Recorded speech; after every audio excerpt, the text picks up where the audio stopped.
This lecture will talk about different online services that your Raspberry Pi or any device really can interact with and get services from. Request services, get responses from them.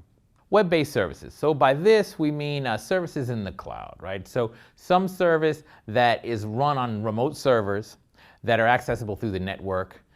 These are services that typically your Raspberry Pi doesn't have the ability to do, so maybe it's too computationally intensive, the tasks that it performs, or maybe it just doesn't have the data that it needs or something like that.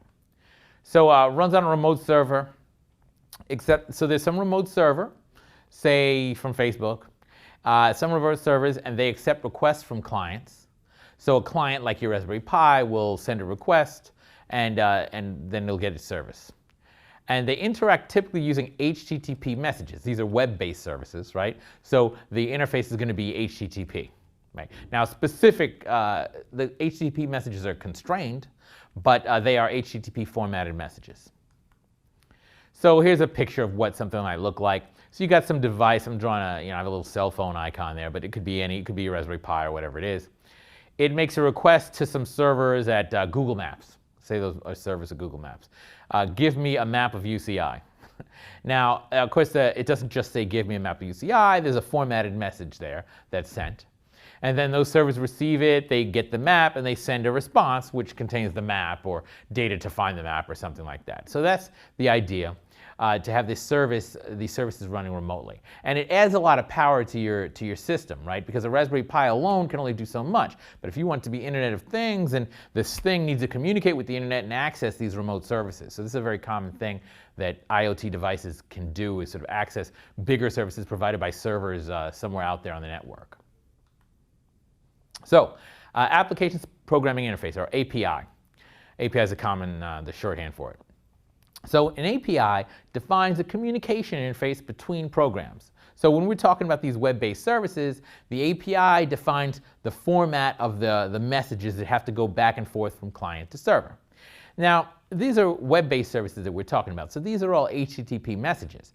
But the API is going to define the content of the HTTP message. So, for instance, what information should be in each header, right? Which headers are required? What should be in the payload if there's a payload? Things like that. They have to be defined by this API. So the API just tells you how, client, if you want to make this request for this data, you should format a message in this way, an HTTP message in this way. If you want to request this type of data, you format in this way. And they tell on the other side, they say, look, when you receive the response back, you can expect the data to be in this field, and this other type of data is in this field, and so on. So it tells you the format of the messages that go back and forth between the client and the server. So request-response messages. It also defines the legal sequence of messages if a sequence is relevant. So what I mean by that is that a lot of these protocols are stateless. That is, you send one message, you get one response, and there's no memory of a previous sequence of things that happened before, right? But sometimes there are message sequences. So you send one message, and then you get this response, and based on the response, you send another message. So there can be a sequence of messages. And if that was the case, if you had an API like that, if you had a protocol like that, then the API would have to specify that. It would say, you send this message first, and then if you get this response, you can either send this or that message, something like that. So that would be a more complicated API, but that's all within the scope of what you'd call an API, to define the legal message formats and then the sequences, if they are sequences. So for example here, say this is my mock-up of Google Maps API. Now, this is not a Google Maps API, but this is the idea. Say Google Maps API, I want to get a map of some place. So maybe they say, look, you send an HTTP message. It's got to be a GET message, and after the GET, you've got to put in under maps. You put in the name of the place that you want the map from, and it will go and find that map for you. And then you give the HTTP version or something like that. This is overly simplified, but that's the idea. It tells you how you compose the HTTP message in order to get the result that you want, to get the service that you want. Now, API is one term. SDK is another term that is related in this context. Software Development Kit. Now, there's a broader definition outside of network protocols, but in our scope, Software Development Kit and SDK, it's a set of tools to support the use of an API, put it like that. Now, that can mean different things.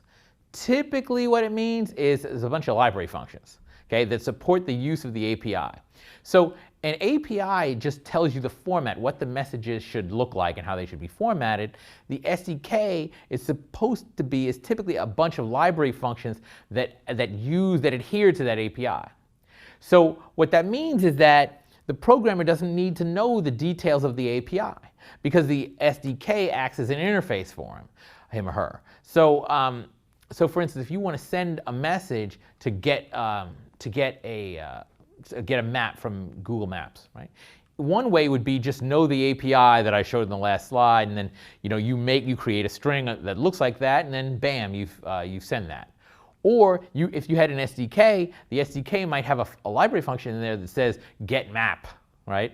A get map location or something like that, and then it just takes one argument, which is UCI, the name of the place you want. And then that function, it's the job of that function to actually create the proper request message and send it out. So it makes it easier. If you have an SDK, you have these library functions where you don't even have to know the details of the API. You just call the library functions, and they handle all the details. So SDKs are good. Sometimes API and SDK are used interchangeably, okay? So watch out for that. Sometimes when you're looking up API, SDK, when you want an SDK, you look up API and you end up finding an SDK. So the difference between APIs and SDKs sometimes is blurred, but roughly the API defines the interface and the SDK is a bunch of tools, maybe just library functions, that help you use the API. So as an example, so here's my example that I was walking through. The API says, look, here's the format of a get message to get a map from Google Maps, let's say. And the SDK instead provides you with this get map function that takes care of it and formats the message and sends it for you. Something like that. So that's roughly the relationship. Thank you.